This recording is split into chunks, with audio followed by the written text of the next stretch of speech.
మంచి చేస్తే మంచే జరుగుతుంది, చెడు చేస్తే చెడే జరుగుతుంది అనడానికి ఒక మంచి ఉదాహరణ చెప్తాను.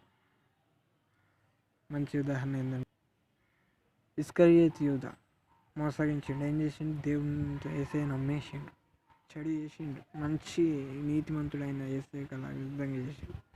అతనికి ఏమైంది? మరణం అనేది సంభవించింది. సో చెడు చేసిండు, అతనికి చెడు సంభవించింది.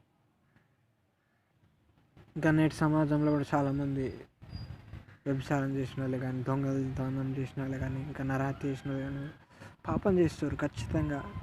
చాలామంది దావీదు మహారాజు చూసుకోండి, పాపం చేసిండు, బస్తీలతోటి వ్యభిచారం చేస్తున్నాడు.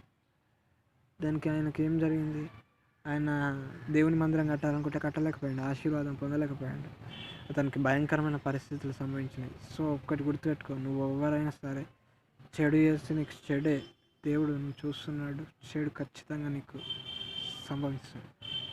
నువ్వు ఎవరైనా సరే మంచి చేస్తే మంచి జరుగుతుంది. దానికి ఉదాహరణ కొర్నేలి దేవుని భయభక్తులు కలిగి ప్రజలకు బహుధర్మం చేయించి ఎల్లప్పుడూ దేవునికి ప్రార్థన చేయవాడు.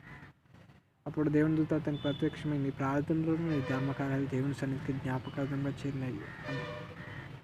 సో ప్రార్థనలు, ధర్మకార్యాలు ఇవి ఎప్పుడైతే చేరాయో అప్పుడు కొర్నేలి ఏం జరిగింది? మంచి చేసిండు, మంచి జరిగింది. సో మన జీవిత విధానంలో మంచి చేస్తే మంచి జరుగుతుంది, చెడు చేస్తే చెడే జరుగుతుంది.